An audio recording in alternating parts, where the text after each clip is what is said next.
আসসালামু আলাইকুম রহমতুল্লাহি বারাকাতুহু। প্রিয় ভাতৃবৃন্দ, শরীয়তের মধ্যে হারাম সম্পদের কি বিধান আছে?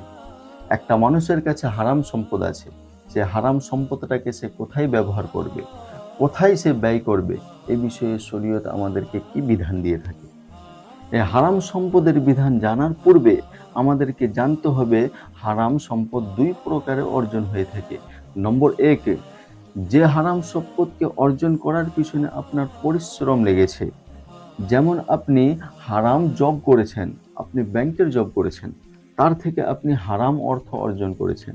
আপনি গান গেয়েছেন, গান গেয়ে আপনি হারাম অর্থ অর্জন করেছেন।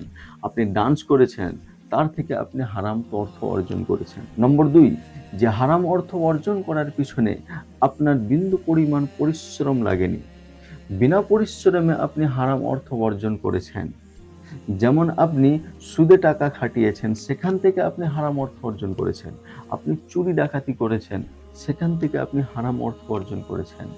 আপনি লোককে ধোঁকা দিয়েছেন, প্রতারণা করেছেন, সেখান থেকে আপনি হারাম অর্থ অর্জন করেছেন। আপনি জুয়া খেলেছেন, সেখান থেকে আপনি হারাম অর্থ অর্জন করেছেন।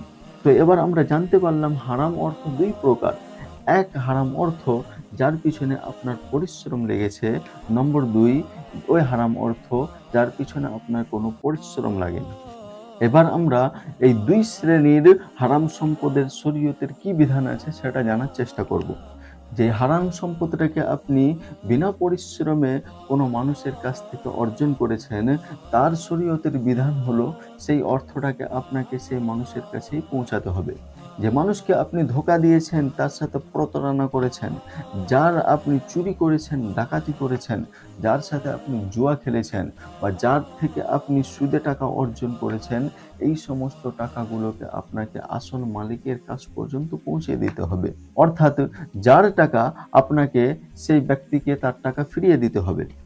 আর সে ব্যক্তি যদি মৃত্যুবরণ করে, তাহলে তার আত্মীয় স্বজন, সন্তান সন্ততির কাছে তার টাকাটাকে ফিরিয়ে দিতে হবে। আর যদি সে ব্যক্তির কোনো হদিস না পাওয়া যায়, অনেক চেষ্টা করেও সে ব্যক্তির কাছে তার টাকা না ফেরানো যায়, তাহলে সে ব্যক্তির টাকাকে গরিব দুঃখীকে তার তরফ থেকে সদকার নিয়তে সদকা করে দিতে হবে।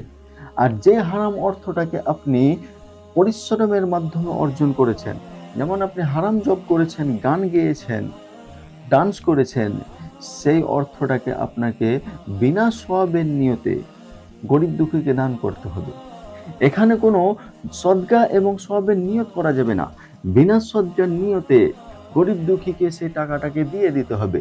আর মনে করতে হবে আমার ঘাড়ের উপরে হারাম টাকার যে বোঝাটা আছে, সেই বোঝা থেকে আমি মুক্ত হওয়ার চেষ্টা করছি।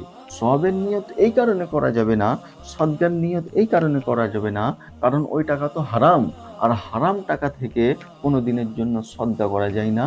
আর হারাম টাকার পিছনে সদকা করে সওয়াবের নিয়তও করা যায় না।